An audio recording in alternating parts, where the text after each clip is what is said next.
हाँ बेटा, तो जैसे heat transfer in conduction, conduction क्या होता है कि heat transfer in solid through conduction.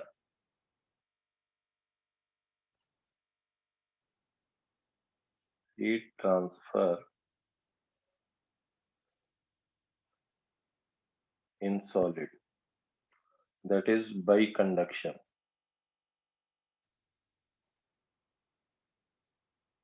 तो हम यहाँ पे कोई भी मटेरियल है, जैसे अगर मान लो एक सिलेंड्रिकल रॉड हम कहते हैं, सिलेंड्रिकल रॉड है और इसका जो है एक एंड का टेम्परेचर है θ1, दूसरे एंड का टेम्परेचर है θ2, एरिया है A। तो यहाँ से जो हीट फ्लो होगा, अगर इफ θ1 इज ग्रेटर देन θ2, तो क्या होता है, हीट फ्लो होता है higher temperature to lower temperature. Heat flow होता है higher temperature to lower temperature. तो इसमें हम कहेंगे कि हीट विल फ्लो, अगर इफ θ1 ग्रेटर देन θ2, तो जो हीट फ्लो होगा वो यहाँ पे इस पार्ट के थ्रू ऐसे हीट फ्लो कर रहा होगा, राइटवर्ड डायरेक्शन।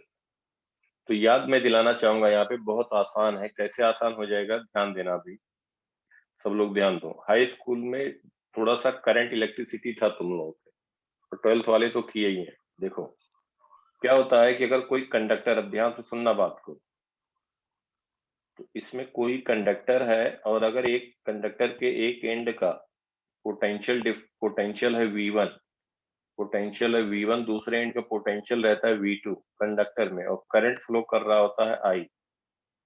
तो हम क्या कहते हैं, और रेजिस्टेंस ऑफ दिस रॉड जिस भी मटेरियल का है, तो R हम लिखते हैं, इसका अगर लेंथ है L, तो रेजिस्टेंस लिखते हैं रो L बाई A। याद आ रहा है सबको, रेजिस्टेंस ऑफ सिलेंडर।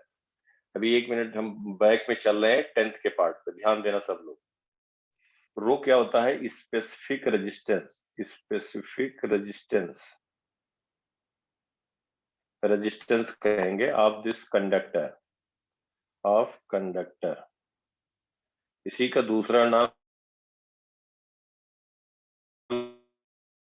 रजिस्टिविटी है, या इसको रजिस्ट, और इसी का रेसिप्रोकल एक टर्म आता है, एक टर्म आता है कंडक्टिविटी, सिग्मा से डिनोट करते हैं, दैट इज कंडक्टिविटी। तो जब हम इलेक्ट्रिक करंट की बात कर रहे थे तो सिंपली कंडक्टिविटी कहेंगे, that is reciprocal of specific resistance या रेजिस्टिविटी। लेकिन जब यहाँ पे हम बात कर रहे हैं तो ये बेसिकली करंट की बात हो रही है, तो इसको इलेक्ट्रिकल कंडक्टिविटी भी कहते हैं। जब जैसे भी हम यहाँ पे टेम्परेचर हीट की बात कर रहे हैं, तो इसको हम नाम देते हैं electrical conductivity, electrical conductivity that is reciprocal of specific resistance, electrical conductivity that is equal to 1/ρ। ठीक है बेटा, यस सर। सबको याद आ रहा होगा। और इसी को हम रेजिस्टेंस दिखा देते हैं, ध्यान देना सब लोग। इसी को हम रेजिस्टेंस, इसी कंडक्टर का रेजिस्टेंस R लिख देते हैं, इलेक्ट्रिकल रेजिस्टेंस। ये 0.1 कह दिया, इसको 2 कह दिया, इसका पोटेंशियल V1, इसका V2। फिर हम कह देते हैं इसमें जो करंट फ्लो होगा I होगा, वो क्या लिखते हैं, पोटेंशियल डिफरेंस अपॉन रेजिस्टेंस, जो इस वायर का रेजिस्टेंस है। याद आया, potential difference upon resistance, Ohm's law.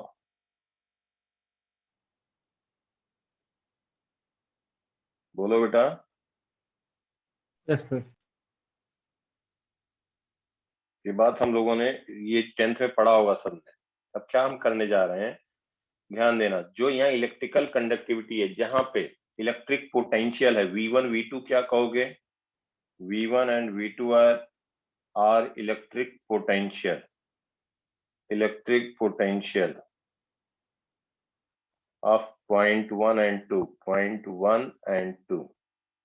अब हम क्या कर रहे हैं कि जब हम थर्मल में बात कर रहे हैं, और जो करंट है, करंट आई को कहते हैं rate of flow of charge, पर सेकंड कितना चार्ज फ्लो कर रहा है, किसी भी सेक्शन से पर सेकंड कितना चार्ज फ्लो कर रहा है, उसको करंट कहा गया।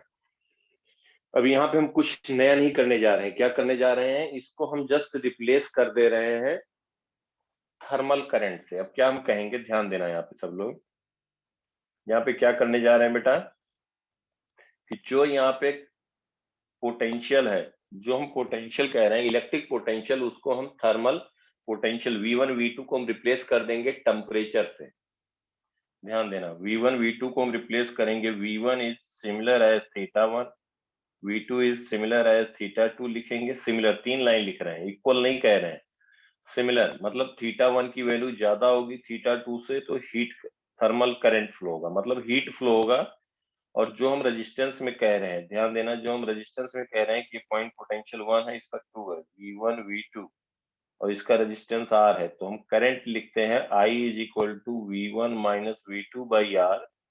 ऐसे ही अगर कोई भी कंडक्टर है, कोई भी कंडक्टर है और R को लिख सकते हैं L upon conductivity into area, या हम कहें specific resistance L by A, ये R लिखते हैं। तो यहाँ पे हम क्या कहने जा रहे हैं कि पोटेंशियल को हम चेंज कर दे रहे हैं टेम्परेचर से, पोटेंशियल को हम चेंज कर दे रहे हैं टेम्परेचर से।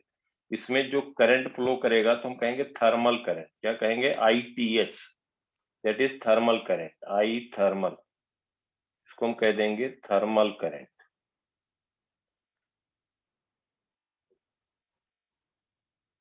ये समझ में आ रहा है बेटा सबको? Yes, sir. इसको हम थर्मल करंट कहेंगे। θ1 किससे रिप्लेस हुआ, V1 से। अब इसका रेजिस्टेंस जो होगा हम कहेंगे थर्मल रेजिस्टेंस, तो क्या लिखोगे, L upon thermal electric conductivity को हम थर्मल कंडक्टिविटी से रिप्लेस करेंगे। देखो L upon K into A, क्या आ गया, रेजिस्टेंस लिखते हैं L upon rho A, rho is electrical conductivity या इलेक्ट्रिक कंडक्टिविटी, तो हम यहाँ पे कहेंगे thermal resistance is L upon K को हम कहेंगे थर्मल कंडक्टिविटी, थर्मल कंडक्टिविटी सब कुछ वही है। A is area of this cylindrical rod और एल इज द लेंथ, इसका एल लेंथ हो गया, तो हम यहाँ पे थर्मल करंट कह देंगे। कितना हीट फ्लो किया, थर्मल करंट का मतलब हम कहेंगे कि 1 सेकंड में कितना हीट फ्लो कर रहा है, heat flow per unit time from any section. अगर हम कहें डेल्टा क्यू हीट फ्लो किया इन टाइम t, तो delta Q by delta T, that is I thermal, ITH stand for thermal current. तो देखो सब कुछ वही हो गया, उसी को हमने रिप्लेस कर दिया, कुछ नई चीज नहीं हुई। ध्यान से देखो सब लोग बेटा, समझ पा रहे हैं सब लोग? Yes, sir. तो यहाँ पे हम जो वहां पे करंट इलेक्ट्रिसिटी में तुमने पढ़ा था, वही हम यहाँ पे heat flow in solid through conduction हमने कह दिया। तो हम अल्टीमेटली हमारा रिजल्ट जो बन करके आया, ध्यान देना, वो ये आ गया कि इसका थर्मल कंडक्टिविटी K है, लेंथ L है, इलेक्ट्रिक कंडक्टिविटी की जगह थर्मल कंडक्टिविटी कह दिया। A is area of cross section, इसमें जो हीट फ्लो होगा, जो हीट फ्लो होगा I, उसको हम थर्मल करंट कहेंगे। थर्मल करंट मतलब हीट फ्लो पर सेकेंड, तो ITH लिखेंगे। इस इनका टेम्परेचर θ1 है, इसका θ2, temperature difference upon thermal resistance, इसको हम कहेंगे θ1 minus θ2 upon L upon K into A, इसको कह देंगे K θ1 minus θ2 into A upon L। तो थर्मल करंट हम कहेंगे K θ1 minus θ2 into A upon L, और इसी ITH को कह सकते हैं बेटा, ITH को कह सकते हैं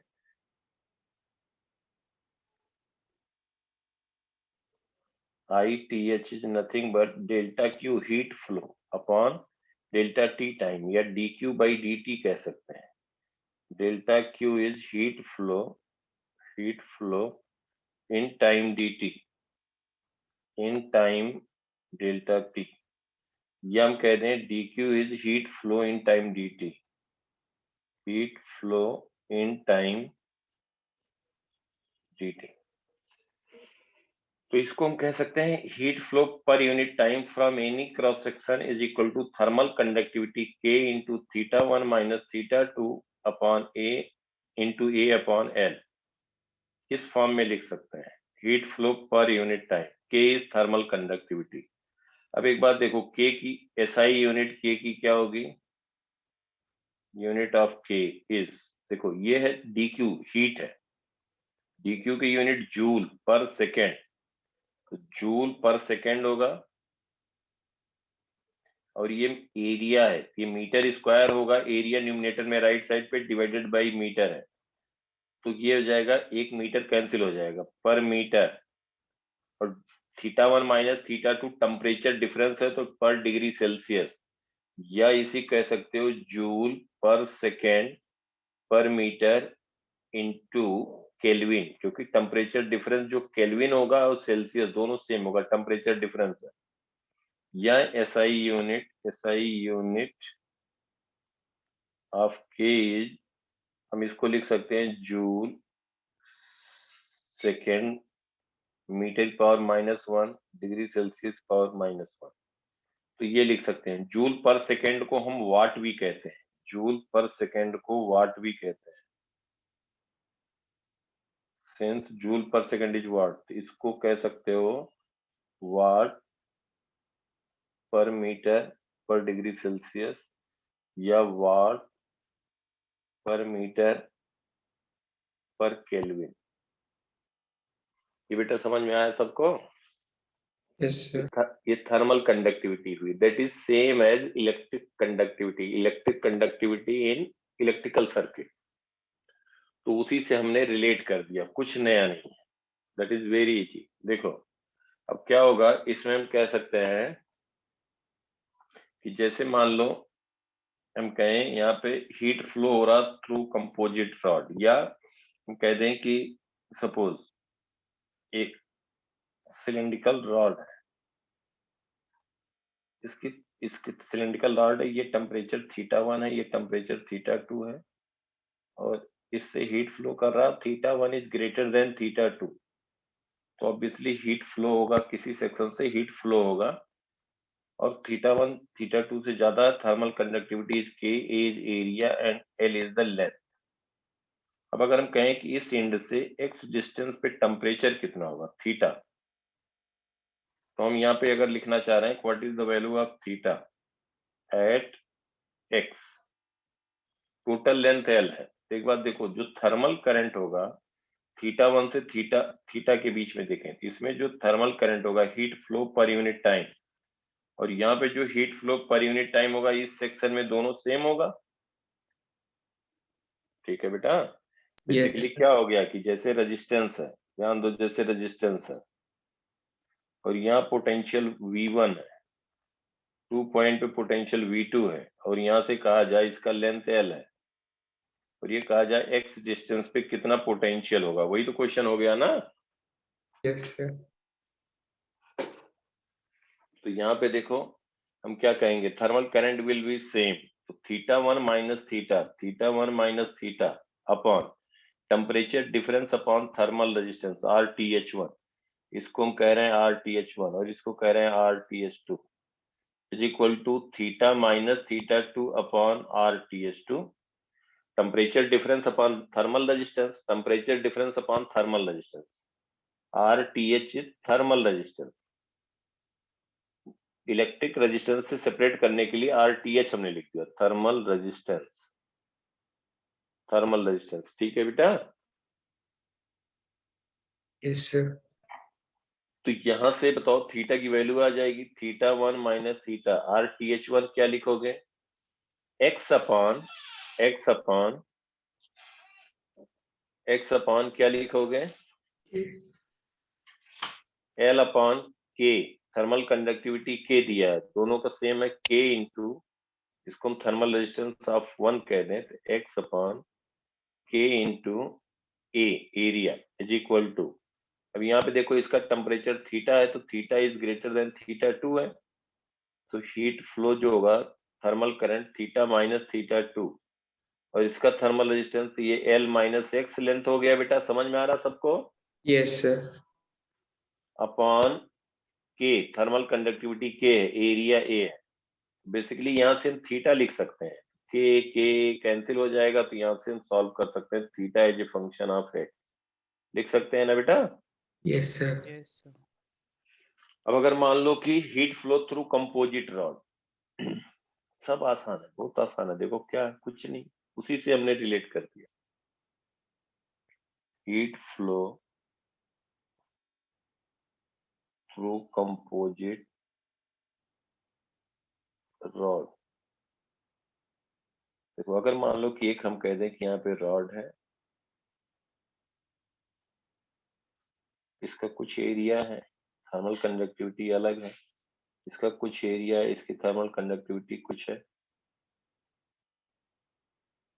इसका कुछ एरिया है, इसकी थर्मल कंडक्टिविटी कुछ और है।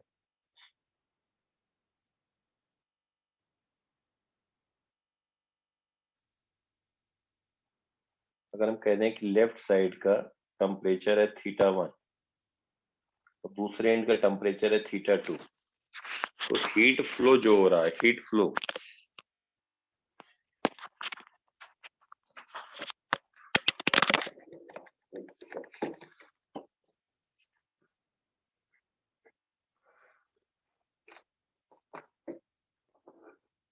एक सेकंड,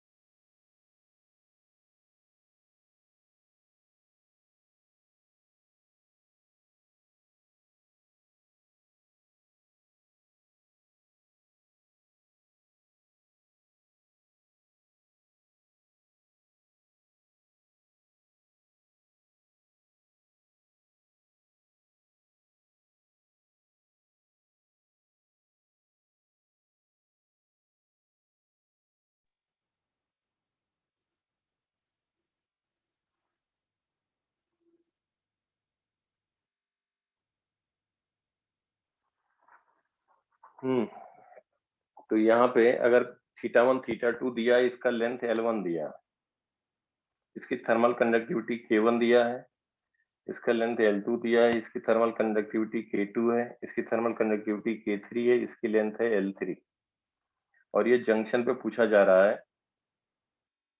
यहाँ पे हम कह दें इसका टेम्परेचर θ1 डैश, इसका टेम्परेचर कह दें θ2 डैश, तो हमें θ1 डैश θ2 डैश लिखना है। ठीक है बेटा? Yes, sir. तो हम क्या बताएंगे, तो यहाँ पे हम कहेंगे जो थर्मल करंट होगा, ध्यान देना, सब में जो करंट फ्लो हो रहा होगा, हर सेक्शन में जो करंट फ्लो कर रहा होगा पर यूनिट टाइम, वो सेम होगा।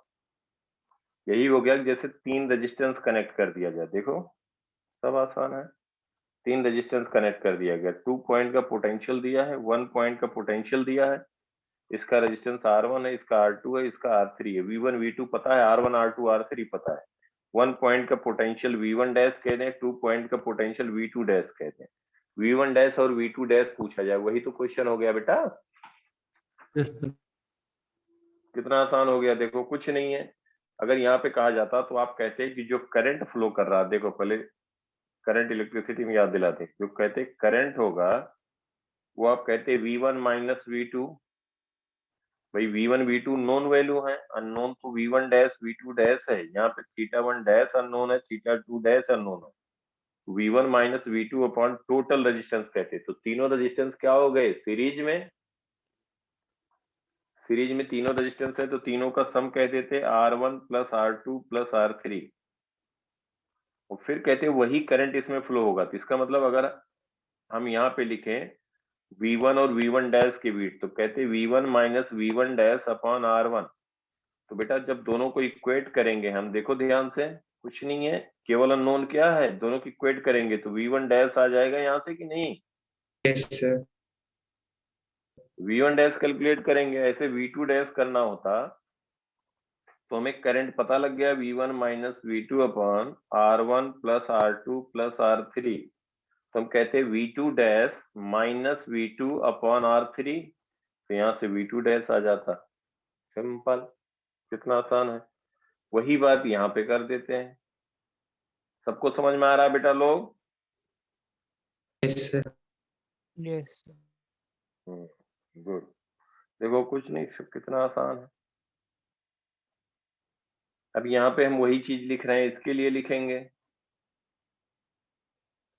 क्या लिखोगे? देखो यहाँ पे कहोगे कि जो करंट, थर्मल करंट होगा ITH, that will remain same. ITH thermal current तीनों में सेम होगा, वही रेजिस्टेंस की जगह जो रेजिस्टेंस वाली बात थी, तो ITH लिखोगे, thermal current temperature difference θ1 minus θ2, potential difference जगह temperature difference, upon RTH1 first का thermal resistance plus RTH2 plus RTH3।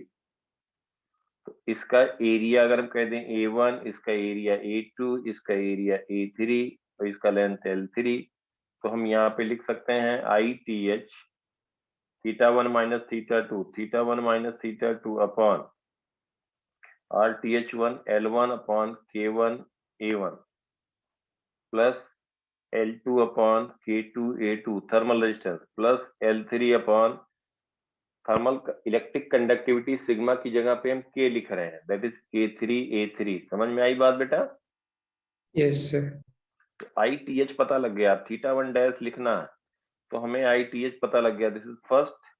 ITH हम लिख देंगे, देखो यहाँ पे θ1 minus θ1 dash upon thermal resistance of 1 L1 upon K1 A1। अब फर्स्ट और सेकंड से इक्वेट करेंगे, from first and second, first and second क्या आ जाएगा बेटा? θ1 डैश की वैल्यू आ जाएगी। सिंपल, आ गई कि नहीं?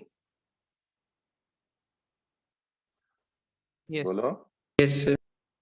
ऐसे ही हम θ2 डैश लिखना है। अब जब θ1 डैश आ गया तो चाहो तो आप सेकंड के लिए लिख सकते हो या थर्ड के लिए, तो दूसरा लिख सकते हो θ2 dash minus θ2 upon L3 upon K3A A3 is equal to ITH, इसको भी कह सकते हो ITH, यही होगा ITH, इसको कह दो third, from first and third, first and third, तो θ2 डैश अननोन है, इसकी वैल्यू आ जाएगी। अब दूसरे के लिए लिखते हैं तो θ1 डैश θ2 डैश के टर्म में आता, फॉर सेकेंड तो क्या कहते हैं, θ1 dash minus θ2 dash upon L2 upon K2A2, और इसको हम कह देते ITH, इसको हम कह देते that is fourth, from first and fourth. अब यहाँ पे देखो सेकेंड से हम θ1 डैश कैलकुलेट कर चुके हैं, देखो यहाँ पे θ1 डैश आ चुका है, जब फर्स्ट और सेकेंड को लिया गया तो θ1 डैश आ गया। θ1 डैश की वैल्यू यहाँ पे ये नोन वैल्यू हो गई, तो हम from again from first and fourth, तो हम यहाँ पे वैल्यू पुट कर देते, θ2 डैश आ जाता, since θ1 dash has been calculated known from 1 and 2। ठीक है बेटा? Yes sir. तो आसान है, आसान है। अब यहाँ पे देखो कैसे कैसे क्वेश्चन आते हैं, जैसे अब ध्यान देना, ये बताओ कि कुछ याद हो, बैलेंस ब्रिज, स्टोन ब्रिज सब कोई पढ़ा होगा, पढ़ा था या नहीं 10th में? चलो हम बता देते हैं, याद नहीं होगा तो। अगर कहीं पे रेजिस्टेंस इस तरह से, ये पॉइंट, ये हम कह दें रेजिस्टेंस P है, ये Q है, ये R है, ये S है, ये R डैश है, तो ये देखा था कि अगर मान लो इनके बीच कोई EMF सोर्स कनेक्ट है, मतलब इस पॉइंट का पोटेंशियल V1 है, इस पॉइंट का पोटेंशियल है V2, if P by Q is equal to R by S, या इसी कह सकते हो P by R। P by R का मतलब हो गया this resistance upon R is equal to Q by S। Q by S का रेशियो अगर सेम है तो हम कहेंगे Q बाई S। अगर ये होता है कंडीशन तो हम कहते थे कि जो पॉइंट ये C है, ये पॉइंट D है मान लो, then potential of C will be equal to potential of D. This was balanced Wheatstone bridge. Wheatstone bridge. जब पोटेंशियल सेम हो जाएगा तो सी और डी के बीच पोटेंशियल डिफरेंस हो जाएगा 0। जब पोटेंशियल डिफरेंस 0 हो जाएगा तो ये आर डैश रेजिस्टेंस में कभी कोई करंट फ्लो करेगा नहीं करेगा। करंट फ्लो करने के लिए क्या चाहिए बेटा? Potential difference. Potential difference. Potential difference 0 हो जाएगा सी और डी के बीच, तो इसमें करंट फ्लो कभी नहीं करेगा। तो सी और डी का पोटेंशियल सेम हो गया। इसका मतलब हो गया कि आर डैश यहाँ रहे या ना रहे, इक्विवेलेंट सर्किट ये हो जाएगा सेम एज, यहाँ पे आर डैश को हटा दिया जा सर्किट, कोई यूज नहीं रहा उसका, सर्किट में कोई यूज नहीं रहा। तो ये पॉइंट हम कह दें V2 है और ये है V1 potential, P resistance, Q resistance, R resistance, S resistance. और ये हमें पता लग गया है कि C और D का पोटेंशियल सेम होगा, VC और VD सेम होगा, VC और VD सेम होगा। इसका मतलब क्या हो गया? VC और VD की वैल्यू पूछा जाए, VC is equal to VD और दोनों अननोन, तो हम यहाँ पे कह सकते हैं कि V1, देखो ध्यान से, V1 minus VC, V1 minus V2 कह दें, तो V1 माइनस V2 में करंट इसको कह दिया जाए I1, इसको कह दें I2। तो कोई एक करंट ब्रांच ले लो, कोई एक ब्रांच ले लो, V1 माइनस V2 लिख रहे हैं, V1 माइनस V2 इस ब्रांच में तो ये हो गया current I1 upon P plus Q, P and Q are resistance, Q are resistance connected in series, तो इसलिए इनका सम हो जाएगा। ये I1 करंट रहा वही करंट, ये पॉइंट A कह दें, इसको B कह दे रहे हैं, C नाम दिया, इसको D, वही करंट A और C में भी फ्लो करेगा, देखो ध्यान से। तो इसी को हम कह सकते हैं V1 minus VC upon P। तो यहाँ पे VC की वैल्यू आ जाएगी ना बेटा, बोलो, नहीं समझ में आया? समझ में आया सबको? बोलो बेटा। Yes. से ज्यादा नहीं आया। है देखो देखो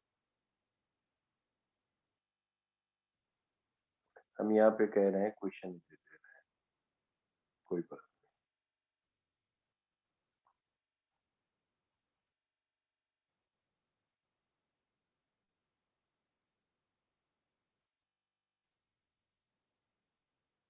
ये समझ लो, हम तुम्हें 11th 10th की बात बता रहे हैं, समझ क्या लो, 10th में था ही लेकिन कोई नहीं। देखो ये रेजिस्टेंस है, अगर 2 ओम, ये 4 ओम, अभी करंट इलेक्ट्रिसिटी पा गया, 2 ओम 4 ओम, इसको हम कहें 3 ओम, इसको हम कहें 6, और ए का पोटेंशियल दिया है, पोटेंशियल ऑफ ए इज, इसको हम कह दें 40 वोल्ट,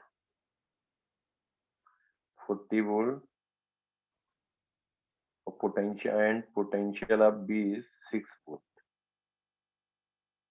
या हम कह दें 4 वोल्ट, कोई वैल्यू हमने दे दिया, गिवन है, this is given. Now in question they have asked, इसको भी लिख लो, एक कुछ हो गया 2 3 4 6, इसको कह दें 5। Find potential of point C and potential of point D, पूछा गया फाइंड पोटेंशियल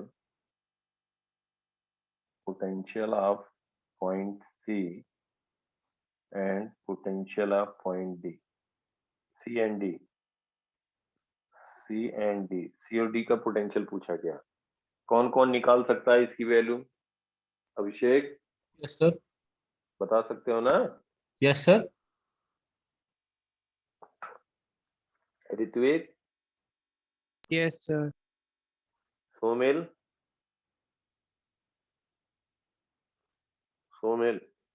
यस सर। बता सकते हो कि नहीं इसकी वैल्यू, सी और डी का पोटेंशियल? कोई नहीं बताओ, बता नहीं बता सकते ना, कोई बात नहीं, बताओ। देखो कोई बात नहीं, देखो 2 मिनट बताओ, कुछ नहीं है। ये क्या हुआ, यहाँ पे पोटेंशियल पूछा गया है सी और डी का, तो यहाँ पे हम कहेंगे कि ए और बी की वैल्यू गिवन है। ए दिया 40 वोल्ट, ये गिवन है आपका वी ए इज 40 वोल्ट, और पोटेंशियल ऑफ बी दिया है 4 वोल्ट। सी और डी का पोटेंशियल पूछा गया। जब भी इस तरह सर्किट होगा 4 वोल्ट, या ऐसे इसी को क्वेश्चन को ऐसे भी दिया जा सकता था, इनके बीच एक ईएमएफ सोर्स हो गया, देखो ध्यान से, और ये ईएमएफ की वैल्यू हो गई, ए पॉइंट पोटेंशियल हो गया 40, बी का हो गया 4, तो ये हायर पोटेंशियल, ये लोअर पोटेंशियल, ये ए पॉइंट हो गया, ये बी हो गया, ई होगा V A minus V B. A का पोटेंशियल है 40, बी का पोटेंशियल है 4, तो ये आएगा 36 वोल्ट। समझ में आया बेटा? Yes sir. इस तरह से दे दिया जाए तब भी बात वही है, सी और डी का पोटेंशियल पूछा जाए, तो जब भी इस तरह से रेजिस्टेंस कनेक्ट होंगे, ध्यान देना सब लोग, तो ये इस एक को मान लो P, इसको कह दो Q, इसको कह दो R, इसको मान लो S। तो जब भी P बाई Q का रेशियो R बाई S के बराबर होगा, या अगर P by Q is equal to R by S है तो P by R is equal to Q by S भी होगा। अगर if P by Q is equal to R by S, then we can say that P by R, definitely P by R can be written as Q by S। ठीक है, yes sir. तो इसको क्या कह सकते हो, P by R is equal to Q by S, क्या लिख सकते हो? इसका मतलब जब भी ये होगा, then potential of C will be equal to potential of D। उस केस में C का जो पोटेंशियल होगा वो D के पोटेंशियल के बराबर होगा। ठीक है बेटा, यस सर। तो हम कह देंगे जब सी और डी का पोटेंशियल बराबर होगा, इसका मतलब इनके बीच में जो रेजिस्टेंस कनेक्टेड है उसमें कोई करंट नहीं फ्लो करेगा। कोई मतलब नहीं रहा भाई, किसी भी रेजिस्टेंस के अक्रॉस अगर पोटेंशियल सेम है, 10 वोल्ट है 10 वोल्ट है, हम कहें इसमें करंट कितना होगा, तो क्या कहोगे, 5 ओम रेजिस्टेंस है, तो करंट क्या लिखोगे, 10 minus 10 potential difference upon resistance कहोगे तो 0 कहोगे ना बेटा। Yes sir.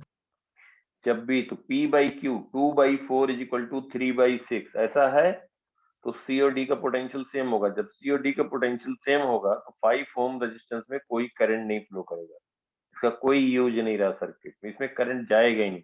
जो भी करंट इधर I1 जाएगा तो इसमें डिस्ट्रीब्यूट ही नहीं होगा, टोटल करंट इधर चला जाएगा। इस ब्रांच में जो करंट जा रहा होगा वही इस ब्रांच में कोई करंट जाएगा ही नहीं, वही करंट इधर चला जाएगा। तो इस 5 ओम का कोई यूज नहीं रहा। कब नहीं रहा, जब P by Q is equal to R by S, या P by R 2/3 is equal to Q by S 4/6, तो 2/3 दोनों से बराबर हो रहे हैं ना बेटा।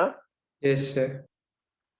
तो ऐसे केस में कोई यूज नहीं रहता, नहीं यूज रहता तो फिर हमें पोटेंशियल उसका बताना है। देखो कितनी आसान बात हो गई। तो इसको हम हटा देते हैं 5 ओम को, फिर 5 ओम को हटा देते हैं, रिमूव कर देते हैं। रिमूव कर देंगे तो क्या हो जाएगा,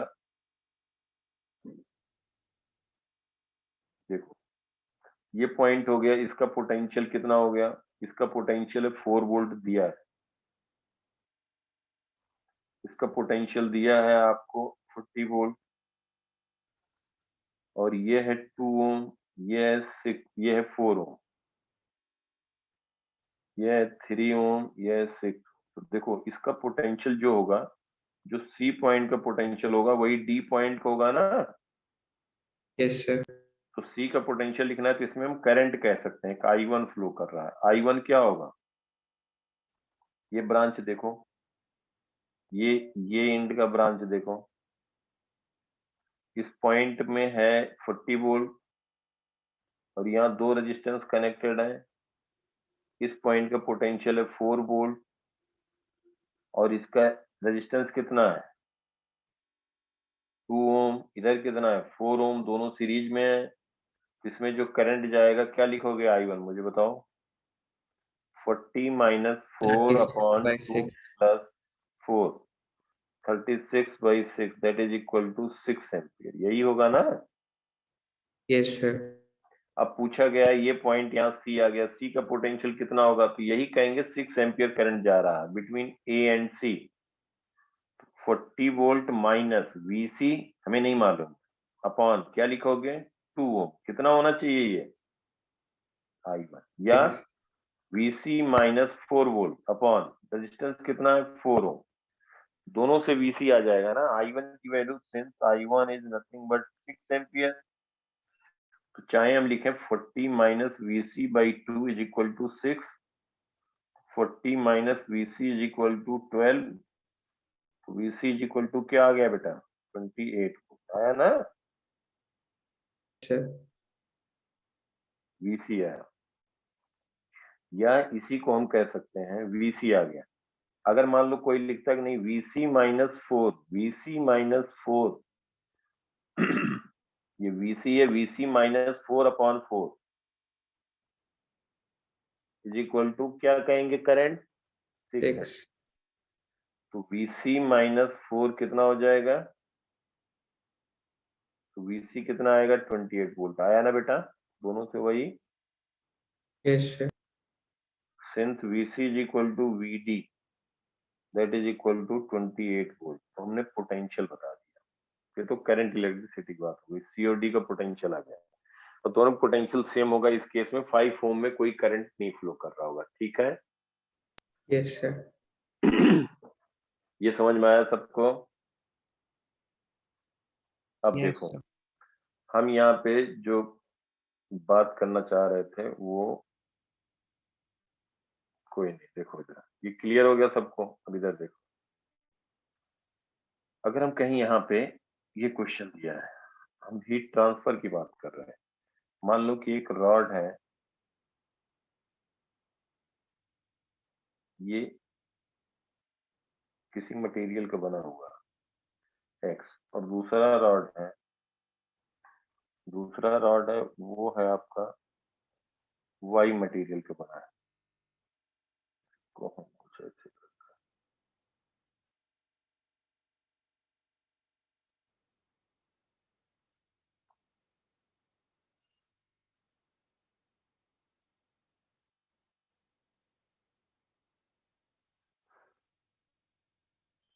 इसको कह रहे हैं के एक्स, ठीक है बेटा, और दूसरा जो रॉड है वो हम कह रहे हैं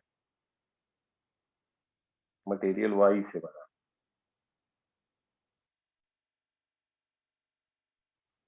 और ये जो इनके बीच में है ये भी मटेरियल एक्स से बना है। कितने रॉड हो गए टोटल 5. 5. 5 रॉड हो गए। ये हम जो दिखाए हैं ग्रीन कलर से, इसका थर्मल कंडक्टिविटी के वाई, इफ के एक्स इज इक्वल टू 0.5 के वाई गिवन है,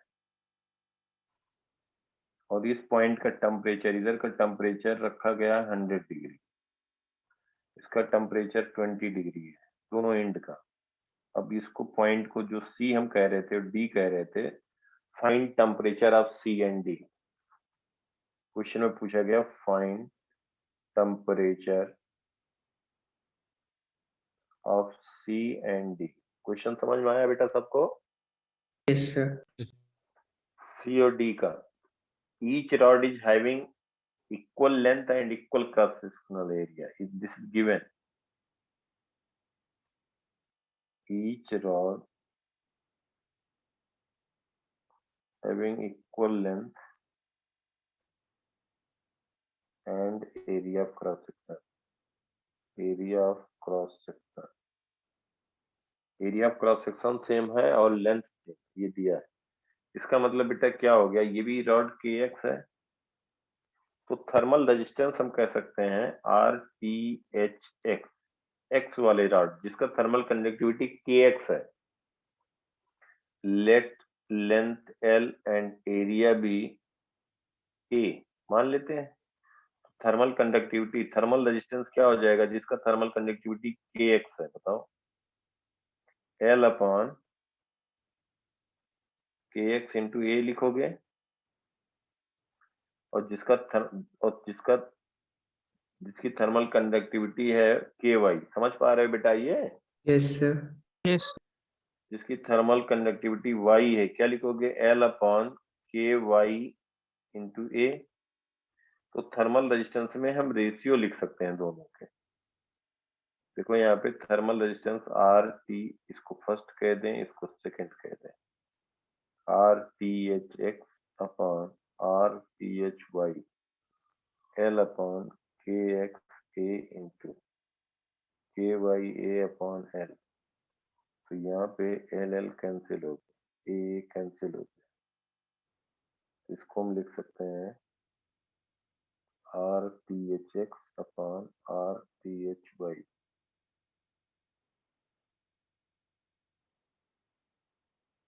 क्या लिख सकते हो? KY/KX। देखो बेटा क्या दिया है, यहाँ से देखो KY/KX कितना गिवन है? 2 गिवन है। KX is equal to 0.5, KX is equal to 0.5 KY। KY/KX क्या हो जाएगा? 1/0.5 दैट इज 2 हो जाएगा ना। Yes, sir. KY/KX 2 हो गया। तो इसका मतलब थर्मल रेजिस्टेंस जो X का होगा that is 2 time, that is equal to 2 time thermal resistance of Y। Clear? Yes, sir.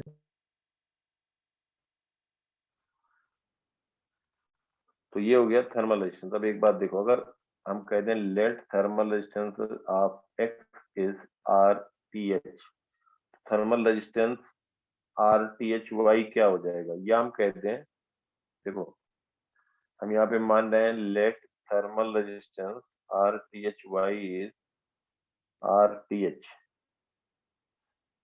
तो RTHX क्या हो जाएगा? 2RTH। इसका मतलब जो जिसकी थर्मल कंडक्टिविटी KX है उसका 2 टाइम थर्मल रेजिस्टेंस है। बात समझ पा रहे हो बेटा? Yes, sir. Yes, sir. अब ध्यान दो सब लोग, इसका जो थर्मल रेजिस्टेंस है, इसका थर्मल रेजिस्टेंस है R, इसका थर्मल रेजिस्टेंस है RTH,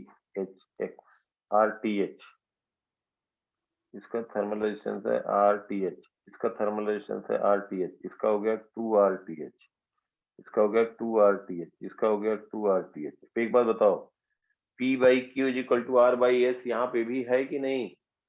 Yes, Yes, sir. sir. देखो यहाँ पे आराम से देखो, यहाँ पे ये है P, ये है Q, जो भी बताया था, P है, Q है, ये है R, ये है S। तो P/Q is equal to R/S। अभी भी फॉलो हो रहा है? इसका मतलब C और D का टेम्परेचर क्या हो जाएगा?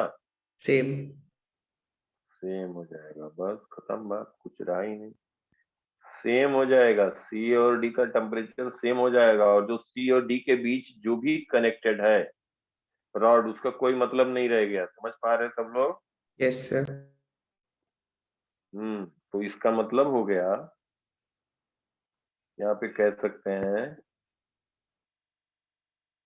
जो बीच में रॉड है इसका कोई माने ही नहीं रह गया, ये हट गया। क्यों हट गया? क्योंकि यहाँ पे since P/Q is equal to R/S, इसको हम थर्मल कह रहे हैं, क्योंकि थर्मल की बात कर रहे हैं इसलिए TH लगा दिया। तो C और D का टेम्परेचर सेम होगा, तो theta C will be equal to theta D। Temperature की बात कर रहे हैं। अब यहाँ पे देखो, इसमें हम कह दें ITH1, तो ITH1 क्या लिखोगे? बोलो बेटा। 100। ये वाला ब्रांच देखो, ये वाला ब्रांच देखो, देख रहे हो? लोअर ब्रांच भी देख सकते हो। तो यहाँ पे क्या हो जाएगा? ये रॉड क्या कनेक्टेड है?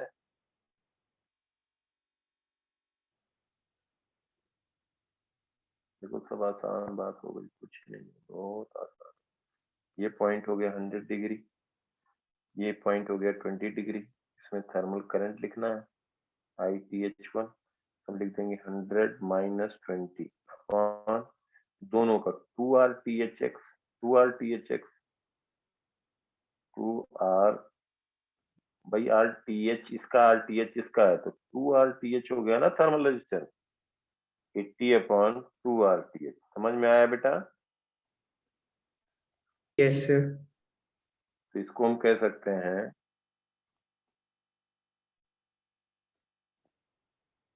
ITH1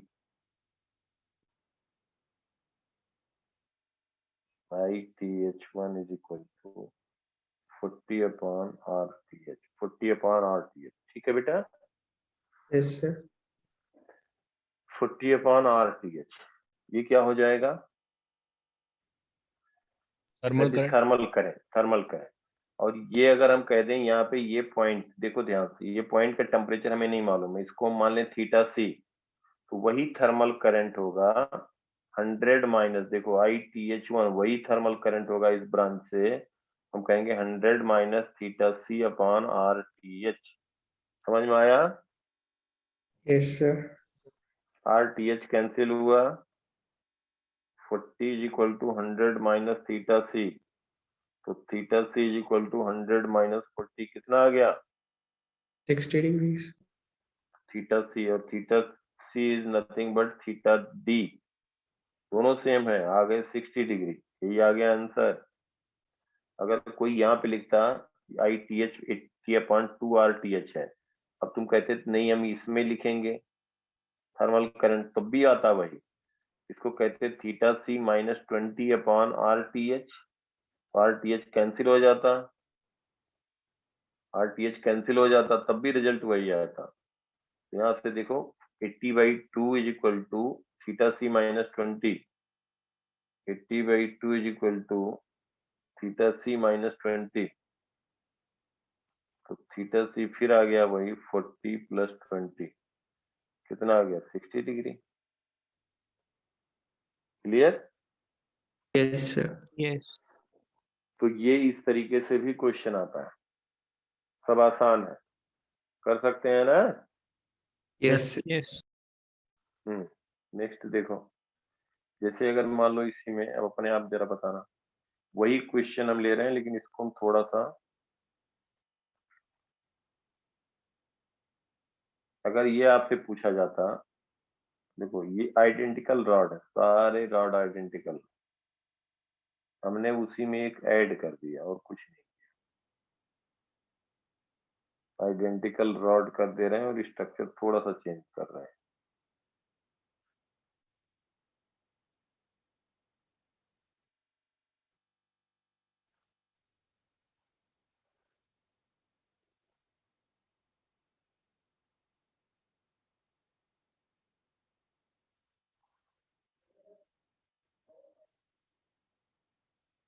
सब रॉड आइडेंटिकल है।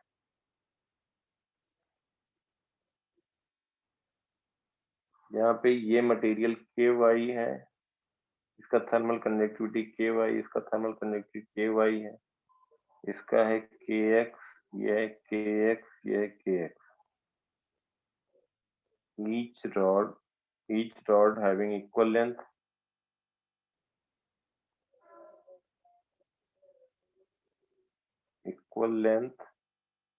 and area of cross section।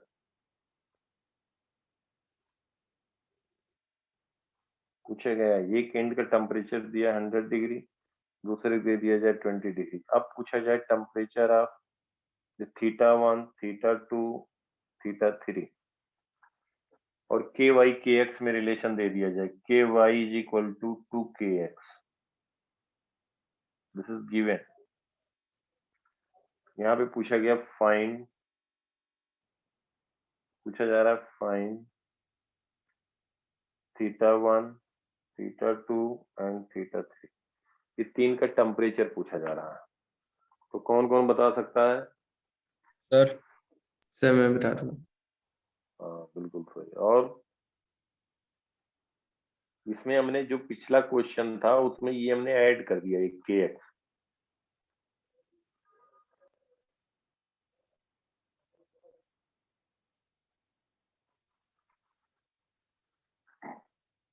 Sir θ2 और θ3 140/3 आ रहे हैं, θ2 θ3 सेम रहेंगे, θ2 θ3 सेम रहेंगे। देखो बेटा यहाँ पे भी P, जो इसका थर्मल रेजिस्टेंस लिखोगे P, इसको हम कहते हैं P, इसका थर्मल रेजिस्टेंस, इसका Q लिख दें, इसका R लिखें, इसका S लिखें, तो again P/Q is equal to R/S thermal. Same है, इसका मतलब θ2 θ3 के बराबर होगा। तो ये रॉड का कोई यूज नहीं रहा, इसमें कोई करंट, थर्मल करंट नहीं फ्लो करेगा। जो भी हीट फ्लो करेगा आई, वो दो पार्ट में जाएगा, I1 और I2। सब लोग को समझ में आ रही बात? Yes, sir. yes sir, KY वाला हट जाएगा, KY वाला पार्ट हट जाएगा। देखो उसके बाद क्या हो जाएगा हटने के बाद, देखो तो I जब लिखेंगे तो 100 पहले θ1 की बात करते हैं, यहाँ पे हम कह सकते हैं 100 भाई RTHX, RTHX रॉड का जो होगा L/KXA, thermal resistance of Y L/KYA, area length same है। तो अगर हम दोनों का रेजिस्टेंस को डिवाइड करें तो क्या आ जाएगा, KY/KX, और KY/KX कितना दिया है, 2 दिया है, गिवन है ना बेटा। Yes, sir. yes sir, तो यहाँ पे कह दोगे thermal resistance of X is 2 time thermal resistance of Y, नहीं तो वैल्यू दी जाएगी, ये गिवन है। इसका मतलब कि अगर हम कह दें कि let thermal resistance of Y RTHY is RTH, then RTHX क्या कहोगे, RTHX क्या कहोगे बोलो, 2RTH, 2RTH। समझ में आया yes sir, भाई? थर्मल रेजिस्टेंस हमने Y का मान लिया RTH, thermal resistance of X क्या आ जाएगा, 2 टाइम RTH, 2 टाइम हो excuse me जाएगा sir, X का, ठीक है। excuse me sir, हाँ सर अगर हम एक ही ब्रांच से कैलकुलेट करते हैं तो हमें रेशियो भी नहीं देखना है ना, फिर डायरेक्ट कर सकते हैं ना। नहीं, जब तक ये नहीं प्रूव करोगे, जब तक ये नहीं प्रूव करोगे कि इसमें करंट नहीं फ्लो करेगा, तो जो भी करंट I1 जा रहा है तो I1 इधर पूरा कैसे कहोगे जाएगा, सब वो इधर रेशियो भी। पहले से पता है ना, KX/KY या फिर KX/KY आएगा ना, सेम ही रहेगा वो। हाँ हाँ बिल्कुल बिल्कुल बिल्कुल, वही बात हो गई, वही बात हो गई कि L/KX, L जब हम कहेंगे L/KXA, तो ये रेशियो जब लेंगे तो वो KX और KX के फॉर्म में आ जाएगा, P/Q = R/S, सेम होगा, सेम होगा। तो बस ये कहेंगे कि इसमें नहीं जाएगा, इसमें नहीं जाएगा, तो बस 100 माइनस θ1 कह देंगे, डायरेक्टली लिख सकते हो, बहुत अच्छी बात है, लिख सकते हैं, बिल्कुल लिख सकते हैं। तो क्या लिख दोगे बताओ, 100 माइनस θ1 लिख दो, देखो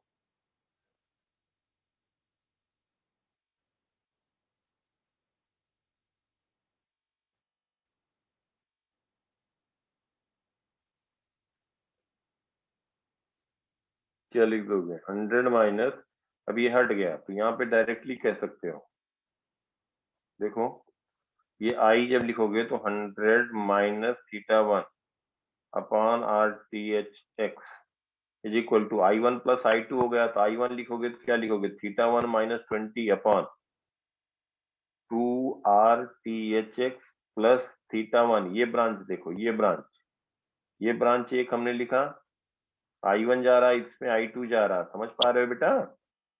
Yes, sir. θ1 minus 20 upon 2RTHY, और ये RTHX और RTHY में रिलेशन तुम्हें पता है,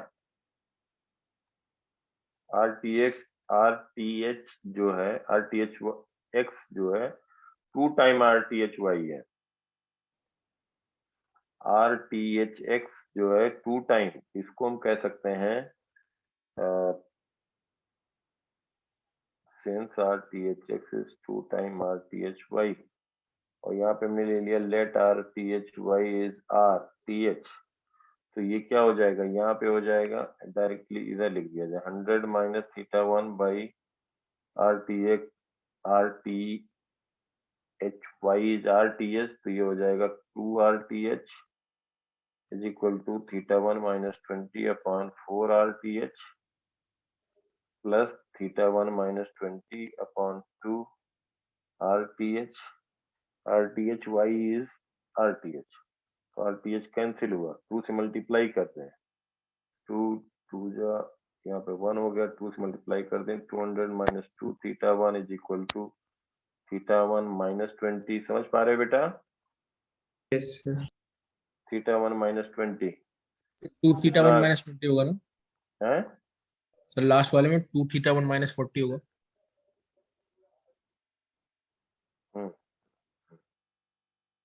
बिल्कुल बिल्कुल।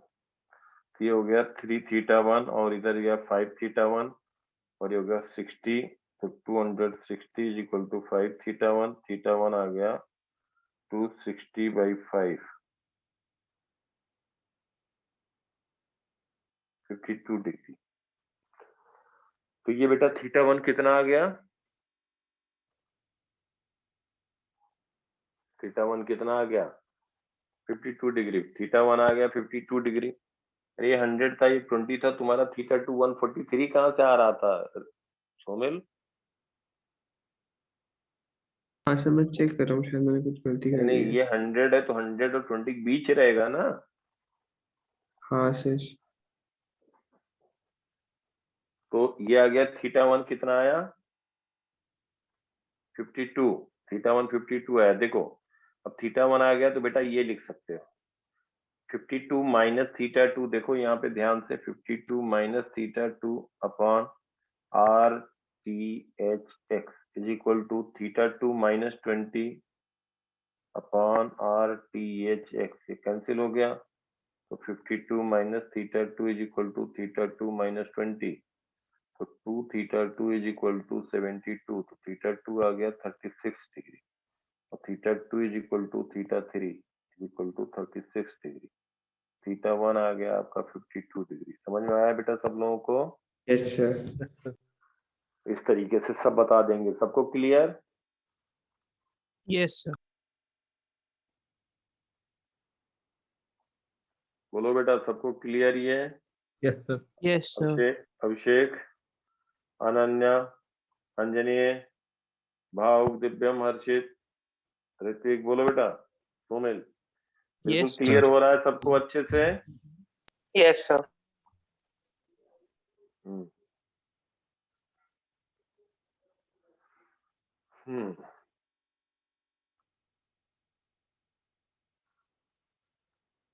चलिए अब कुछ क्वेश्चन हम ऐसे ले लेते हैं तुम्हारे।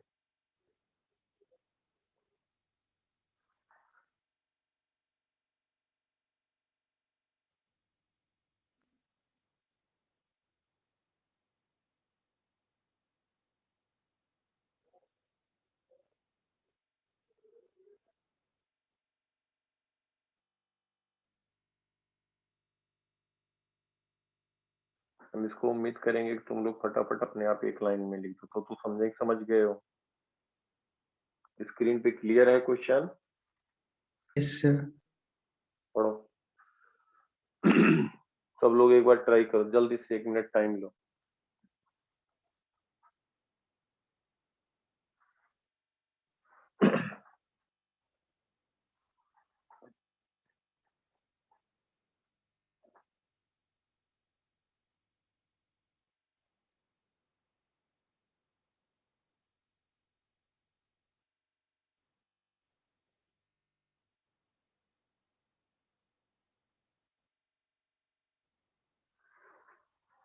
देखो 3 rods of some material, जो भी दिया 3 rods of made of some material and having the same cross sectional area has been joined as shown in figure. Each rod 60 is of degree. है 60 डिग्री सर। बिल्कुल सही, very good. तो यहाँ पे दिया each rod is of the same length, the left and right ends kept at 0 degree and 90 degrees respectively. Temperature of junction पूछा गया। देखो 90 डिग्री है तो हीट इधर से फ्लो करेगा ना, हायर टू लोअर, और ये 0 है, हायर ये है, तो इसका थीटा मान लेते हैं। इसको हम कह दें कि थर्मल करंट ITH1 को यहाँ पे हम बना दे रहे हैं जो दिया हुआ क्वेश्चन में। ध्यान देना सब आइडेंटिकल है। चलो हम रॉड दिखा दे रहे हैं, कोई बात। चलो ध्यान दो, कुछ नहीं है बेटा, बहुत आसान है, सब आइडेंटिकल रॉड। यहाँ पे दिया है, इसका टेम्परेचर दिया हुआ है आपको, दिया है this is 0 degree Celsius, this is 90 degree, this is 90 degree. इसमें थर्मल करंट ITH1 फ्लो कर रहा है, इसमें थर्मल करंट ITH2 कह दिया, दोनों मिल करके क्या फ्लो करेंगे, वैसे सेम रहेगा लेकिन मैं लिख दिया थीटा जंक्शन मान लिया, थीटा जंक्शन का टेम्परेचर थीटा मान लिया, तो इसमें जो फ्लो करेगा वो ITH1 प्लस ITH2 फ्लो करेगा। ठीक है, सबको क्लियर यहाँ तक की बात? Yes sir. Kirchhoff junction rule, जो भी करंट है उनका सम जो होगा वो इधर फ्लो करेगा, हायर टेम्परेचर से लोअर। तो अब थर्मल रेजिस्टेंस तीनों आइडेंटिकल है, तो तीनों की वैल्यू क्या हो गई, सेम हो गई ना बेटा? Yes sir. Yes L/K into A, तीनों का सेम है, मान लिया जाए RTH, तो हम कहेंगे 90 ITH1, 90, ध्यान देना यहाँ पे क्या लिखेंगे, इसमें लिख रहे हैं, इधर लिख रहे हैं 90 minus theta, 90 minus theta upon RTH, plus इधर करंट फ्लो कर रहा है 90 minus theta upon RTH is equal to theta, इसमें हम कहेंगे जो करंट जा रहा है दोनों मिलके जा रहे हैं, theta minus zero upon RTH cancel हो गया, तीनों इक्वल हैं, आइडेंटिकल हैं, 90 minus theta plus 90 minus theta is equal to theta, तो थीटा को, दोनों थीटा को राइट साइड ले जाओ, और ये हो गया 180 इज इक्वल टू 3 थीटा, तो थीटा हो गया 60 डिग्री, खत्म बात, थीटा हो गया 60 डिग्री। क्लियर बेटा? Yes sir. ऐसे बताना फटाफट।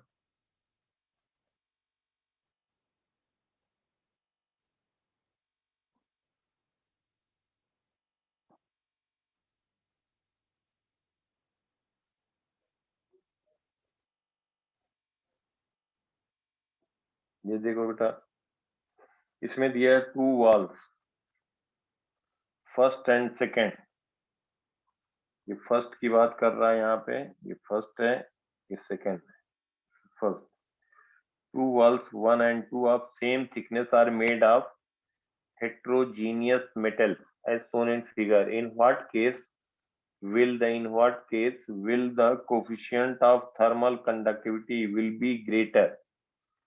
इसकी थर्मल कंडक्टिविटी ग्रेटर होगी for heat flow from left to right, left to right heat flow जो हो रहा है उसमें थर्मल कंडक्टिविटी किसकी ज्यादा होगी। तो पहले हम इक्विवेलेंट, ये क्वेश्चन इसलिए इंपॉर्टेंट है तो तुम्हें इक्विवेलेंट थर्मल कंडक्टिविटी लिखना बता रहे हैं। देखो पहले फर्स्ट केस में देखो ध्यान से बेटा, सब यहाँ पे दिया है, फर्स्ट के लिए बात कर रहे हैं,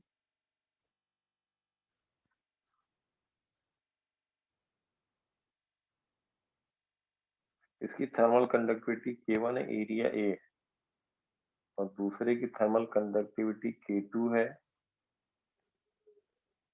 K2 है, और एरिया है A, इसका लेंथ दिया हुआ है D/2,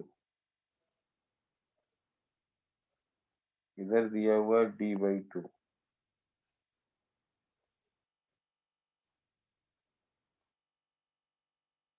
ठीक है बेटा? यस। हाँ, अब इसका हम थर्मल कंडक्टिविटी जब लिखेंगे तो इसका मतलब इसकी जगह पे जो हीट फ्लो हो रहा है, क्वेश्चन में गिवन है हीट फ्लो हो रहा है लेफ्ट टू राइट, इसी स्लैब के थ्रू हीट फ्लो हो रहा है, मतलब हीट जो फ्लो कर रहा है वो इधर से ही फ्लो कर रहा है, लेफ्ट टू राइट क्वेश्चन में गिवन है, ठीक है? इसका थर्मल कंडक्टिविटी अगर के इक्विवेलेंट केवल इसी का पूछा जाता क्वेश्चन में और कुछ नहीं बात की जाती, इसका मतलब हो गया कि हम पहले इसी की जगह पे हम क्या कर देंगे, रिप्लेस कर देंगे एक ही मटेरियल का स्लैब, और कह देंगे इसकी लेंथ हो जाएगी D, एरिया हो जाएगा A, सच दैट कि जो इसमें हीट फ्लो कर रहा है वो सेम फ्लो करे, मतलब there should be no change, कोई चेंज न रहे जो heat flow per unit time है, तभी तो हम कहेंगे इसका के इक्विवेलेंट है, इसका मान लिया जाए के इक्विवेलेंट। तो इसका थर्मल, समझ में आ रही बात सबको बेटा? अगर कहा जाए what is equivalent thermal conductivity for case 1, अभी हम बात कर रहे हैं और कुछ नहीं बात कर रहे हैं, फिर आते हैं क्वेश्चन पे, ये तो करना ही पड़ेगा, समझ पा रहे हो बेटा?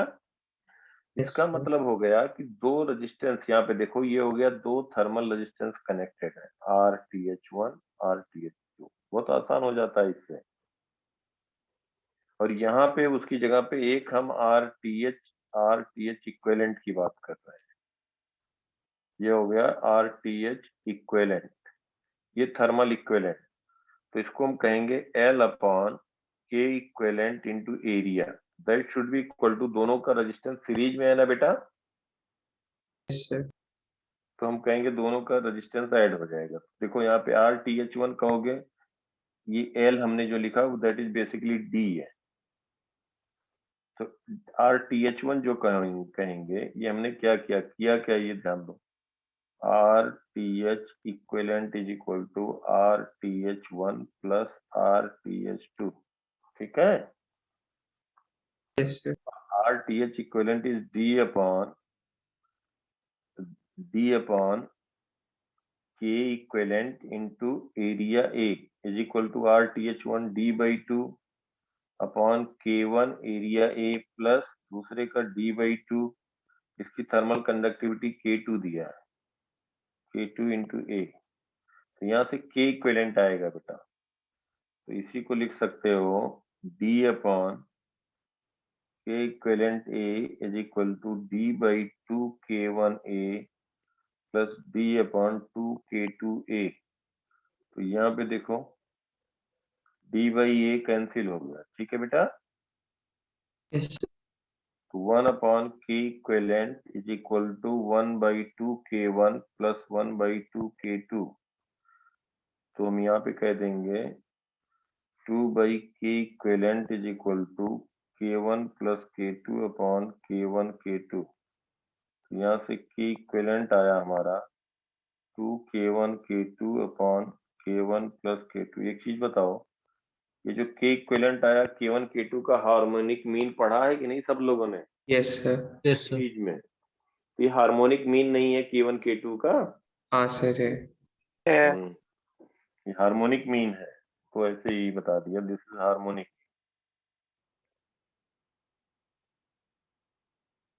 अब के इक्विवेलेंट इधर आ जाए, वही बात कर रहा क्वेश्चन में, देखो ध्यान से, क्वेश्चन में कहा गया in what case will the coefficient of thermal conductivity will be greater, coefficient of thermal conductivity will be greater for wall, मतलब इन दोनों केस में जो के इक्विवेलेंट होगा, किसका के इक्विवेलेंट ज्यादा होगा, समझ में पाए क्वेश्चन? अब यस सर। यही पार्ट को, इसी पार्ट को क्या किया इन्होंने, जो दो वर्टिकल में डिवाइड किया था वॉल को, वो हॉरिजॉन्टल में देखो 4 इक्वल पार्ट में डिवाइड कर दिया। देखो ध्यान से, फर्स्ट सेकेंड थर्ड फोर्थ, वही वर्टिकल वॉल है, इसी को 4 हॉरिजॉन्टल K1 है K2 है फिर K1 है फिर K2, 4 इक्वल पार्ट में डिवाइड कर दिया। अब देखो इसको तो हम यहाँ पे मार्क कर ले रहे हैं, दैट इज A। अब देखो इसी को जिसका जिसका यहाँ पे हम कहें थिकनेस है बेटा डी, डी है, इसी को हम 4 इक्वल पार्ट में डिवाइड कर रहे हैं, इसी को 4 इक्वल पार्ट में डिवाइड कर रहे हैं। तो ये पहले कहा गया कि इसकी थर्मल कंडक्टिविटी K1 है और इसकी थर्मल कंडक्टिविटी क्या हो गई K2, फिर इसकी थर्मल कंडक्टिविटी K1 ऐसे रखा गया K1, फिर इसकी थर्मल कंडक्टिविटी K2, तो और ये D है, एरिया A है, सब कुछ वही इक्वल पार्ट में, इसका मतलब एरिया हर एक का अलग अलग हो गया ना बेटा। Yes sir.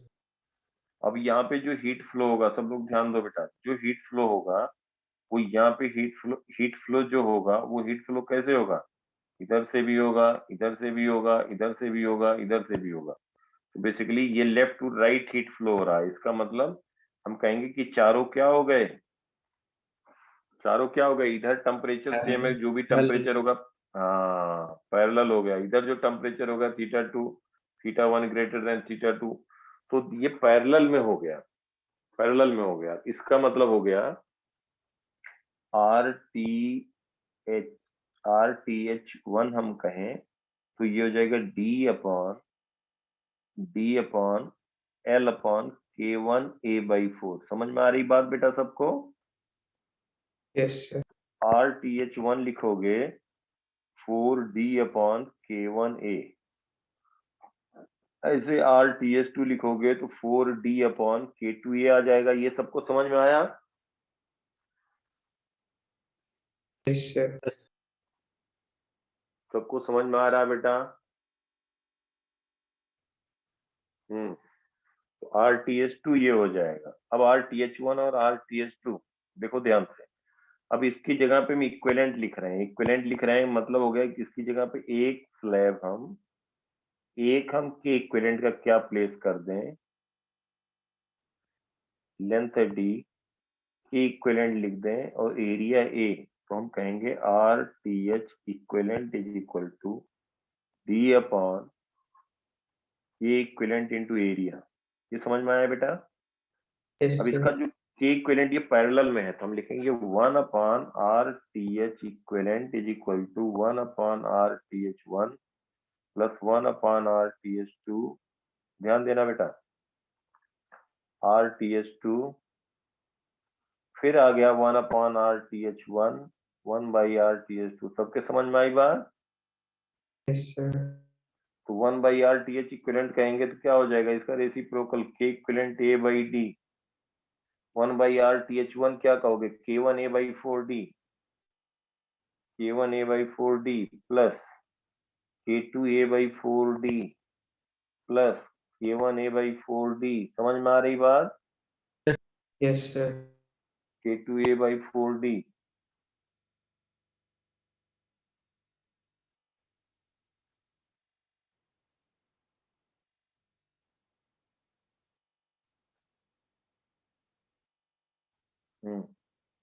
तो यहाँ पे आ गया, देखो D कैंसिल हो गया, D कैंसिल हो गया, A कैंसिल हो गया,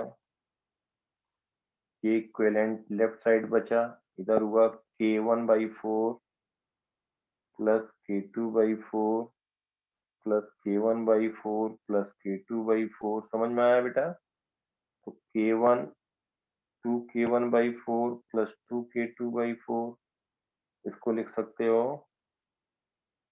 K1 K2। देखो यहाँ पे सिंपली यहाँ से 2 कैंसिल हो गया तो कहेंगे K1 प्लस K2 बाई 2। अब यहाँ पे देखो के इक्विवेलेंट डैश इसको हमने कह दिया, कोई नहीं, इसको के इक्विवेलेंट डैश कह दिया जाए, के इक्विवेलेंट डैश। अब यहाँ पे देखो के इक्विवेलेंट डैश क्या आया बेटा, arithmetic mean. K1 plus K2 by 2। इसको हम कह दें B, equation B। Equation B पहले का क्या आया था, के equivalent 2K1 K2 upon K1 plus K2 आया था ना बेटा, यस। जिसको A नाम दिया था। अब बताओ इन दोनों में कौन ज्यादा है, since arithmetic mean is greater then harmonic mean. और वैसे बता दूं arithmetic mean is greater then geometric mean is greater then harmonic mean. सही, ये बात क्लियर? Yes sir. तो के इक्विवेलेंट ज्यादा हुआ कि K equivalent dash? Equivalent dash. Since K equivalent dash is greater than K equivalent, यही पूछा गया था कि फर्स्ट सेकंड में किसका ज्यादा है। तो के इक्विवेलेंट डैश जो हुआ सेकंड का हुआ, के इक्विवेलेंट डैश सेकंड का हुआ। तो क्वेश्चन जो पूछा गया है वो यही पूछा गया। देखो ठीक है बेटा, यस सर। आप क्या टॉपिक शुरू करें? कोई नहीं, कल इसको जो है इसके क्वेश्चन जो है सब लोग कुछ मैं इसके क्वेश्चन तुम्हारे पास सब है मॉड्यूल वगैरह, तो वर्कबुक उससे पूरा कर डालो। Transmission of heat in solid, solid की बात किया है, उसमें कोई क्वेश्चन कहीं का भी हो सब कर डालो, ठीक है? सर 2-4 डाउट थे सर। बोलो बेटा। सर मतलब इसकी कल क्लास का जो टाइमिंग होगा उसके आधे घंटे पहले ज्वाइन कर लेना, ठीक है? ठीक है कल कल कल नहीं परसों। Yes sir. कल क्लास नहीं होगी बेटा, वेडनेसडे को पूरा पढ़ाई करो, पूरा जितना डाउट है सब रखो। और जो थर्सडे को क्लास होगी टाइमिंग, तो जिनका भी डाउट रहेगा आधा घंटा पहले आ जाएंगे, ठीक है? Yes sir. और हम फिर नंबर देंगे, उस पे एक एक क्वेश्चन हमें फॉरवर्ड करते रहना, वही हम पिक करके सबका डिस्कस कर देंगे। बाकी भी ज्वाइन किए रहोगे तो गलत फायदा ही होगा, नुकसान नहीं होगा, क्योंकि डाउट रहता है तो कुछ न कुछ पॉइंट उसमें निकल के आता है, सभी को बता रहा हूँ, ठीक है बेटा, और पूरा रिवाइज कर लेना, मैं भी सबको भेज दूंगा ये इसका जो नोट्स है। और लेकिन जो है अच्छे से जितना बताते जाओ उतना पूरा एकदम तगड़े से करते जाओ।